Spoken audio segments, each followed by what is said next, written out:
Noise. Good morning, everybody. Eric Leamy here. You're watching my YouTube vlog in which my sentimental thoughts come from the heart, mental oddball shenanigans come from the brains. EML77 TV, episode 687. What's going on? June the 11th, 2020, 8:54 a.m. What's going on, everybody? Yep, this is another of my top 10, top 20, top 30, top 40, top whatever list. My top list, my personal top list of favorites and whatnot.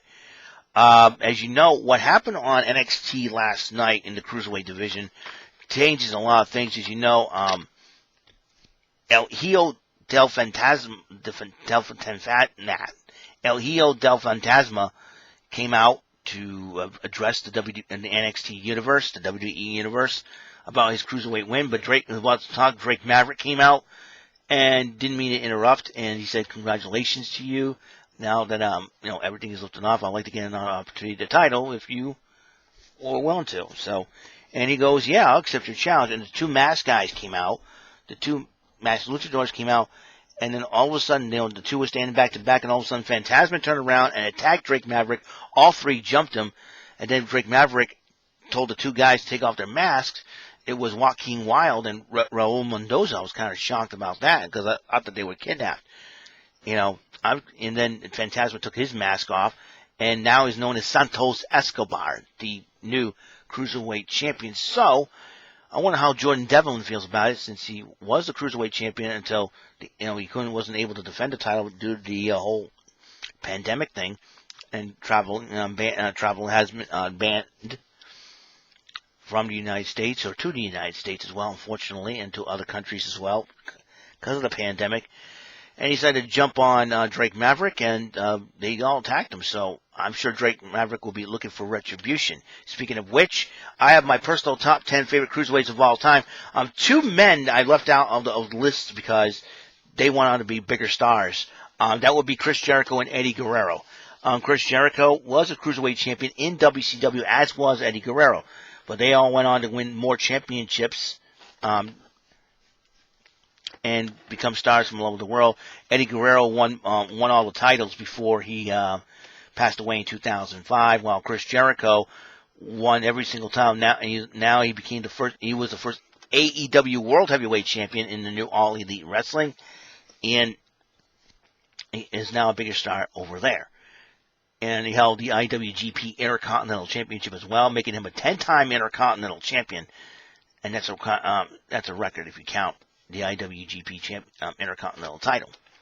So those two gentlemen were on the list because they went, including one of their own, including another cruiserweight on the list. I'm not going to mention who he is because I'm going to get out of the list.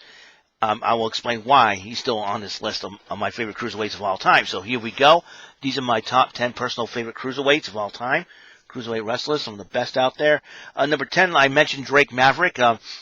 Since he was brutally attacked by the newly rechristened Santos Escobar, Raul Mendoza, and Joaquin Wilde. It'll be very interesting to see what Drake Maverick. He's yet to scratch the surface. He just signed a contract with NXT after his match against the former El Hijo del Fantasma in the interim cruiserweight tournament finals for the Cruiserweight Championship. So he's yet to scratch the surface, and I'm sure he'll be looking for retribution after what happened to him last night on NXT. Number 9, Oney Lorcan. I watched this guy since during my early days attending the WEML-TV Festival here in New Bedford in Butler Park. He was known as Biff Busick for Top Row Promotions or Yankee Pro Wrestling or South Coast Championship Wrestling. It's all on Top Row Promotions. He was also known as BK Jordan, I believe, and okay, whatever. Lots of noise going on in there. I think my father's trying to get rid of stuff. Anyways, I digress. Oney Lorcan, I watched him wrestle, and he's been one of the best there. So I look for him in the future. I know he's teamed up with Danny Burch as a tag team, the 1-2 allies, I like to call them. And I like to beat people up. He's not the type of cruiserweight to go flying around the ring and do aerial maneuvers and all that. He's a ground and pound type of cruiserweight. And watch him in the future. I think if I would give him a Birch name, the Allied Revival. Give that name, the Revival, to Lorcan and Birch, and known as the Allied Revival. That would be totally awesome. So he's at number 9. Number 8, the Brian Kendrick. He's also a former WWE Tag Team Champion as well. Brian Kendrick, one of the veterans of the Cruiserweight division, one of the best out there, has a killer instinct. He's also a former X Division champion, I think, in TNA Impact as well. So, very, very odd character that Kendrick is, but he gets it done in the ring every single time when he steps on those ropes and rings the bell. And plus, he lost a game of Secret X on The Price is Right at one point. So, might I digress, but though, watch out for Brian Kendrick. He'll probably be the veteran of the Cruiserweight division. I wouldn't be surprised if he sticks around the WWE as a producer and whatnot. Or head coach for the Cruiserweight division and whatnot. We'll see what happens in the future. Number 7, Tajiri. He's another one that is like one of the best cruiserweights out there. He's a former cruiserweight champ as well. He's also held the United States title. He's held the tag team title here. So he took place in the Cruiserweight Classic. And I got another honorable mention for this one. T.J. Perkins, or TJP, now known as Impact. First ever Cruiserweight champion in a long time. Watch him on Impact. He's teaming up with Falaba. We'll see what happens in that tag team division. Okay, let's go back to the Cruiserweight division here. Number 6, Akira Tozawa. A lot of charisma this guy has. He speaks good, decent English. Former Cruiserweight champ as well. I like him. I like him because he can fly. He can go in the air, go on the ground. He's got all bases covered, and I think Akira Tozawa is one of the best. He's got the charisma, and he's really awesome. And he's also pretty funny too. He does a Vince McMahon impression. You're fired, and he has a smile on his face. I love Akira Tozawa. And surprisingly, he speaks very good English too. And that's cool with me. And but even when they speak Japanese, you don't understand. But it's like, and you could read their face and say they're ticked off. They want to fight. They want to get ready to go. So, you don't. Translation's not necessary. All you gotta do is read their face, read their look, read their faces. That's the best way to describe it. Number 5, Kushida. Another one, Kushida.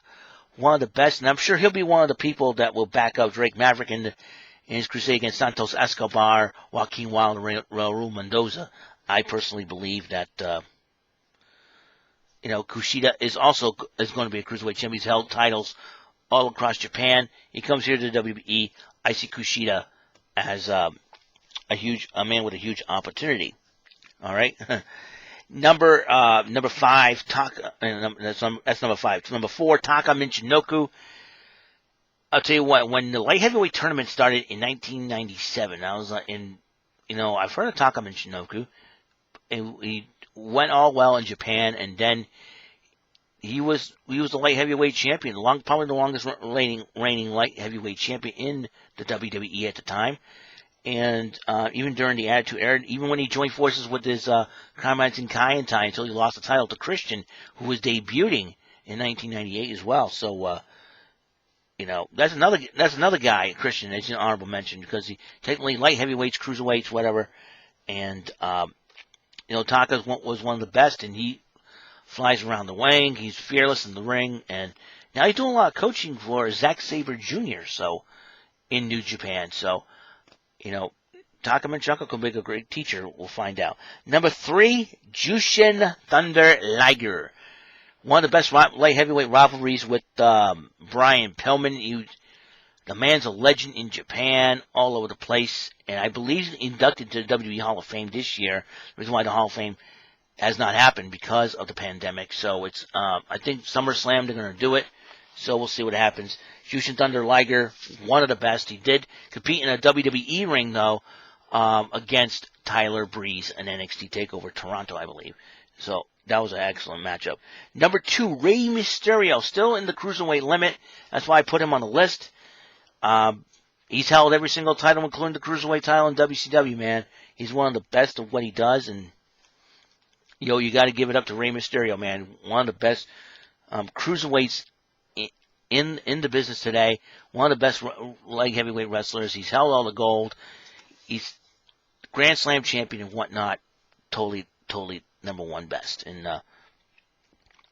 best out there. And believe me, he's very, very impressive. Speaking of number one, the number one of my personal top 10 favorite cruiserweights of all time, Ultimo Dragon. Where else can you see a guy wear 9 different titles at one time? Ultimo Dragon, WCW. When he beat D. Malenko, he added that title to the J Crown. And to me, that's why he's one of the best. I mean, if you can hold 9 titles simultaneously, why not, right? And it was a difficult decision for me to make between Mysterio and Ultimo Dragon. I had to pick the Dragon over Mysterio because, unlike the other 9 cruiserweights, he's the only cruiserweight to hold 9 titles at one time. Who could say that? Who could say that? That's what impressed me about the Ultimo Dragon. And he was one of the best, and he came over to WWE, didn't hold a cruiserweight title, which I'm very surprised, in the WWE, but he's held it in WCW. So, there you go. So, these are my top 10 personal favorite cruiserweights of all time. I hope you guys, this is only my personal top 10 favorites. It's not exactly a huge ranker list, but if you go on ranker.com, I'm sure they have a different opinion on that. So, I appreciate you guys tuning in. This is episode 687. It's been complete once again, and hope you guys enjoy yourselves. You guys have a wonderful day, and we'll see you on episode 688. And excuse me, and hopefully I'll give you the next top 20 or top 15, top whatever. So I'll see you guys later. Have a wonderful day. Peace.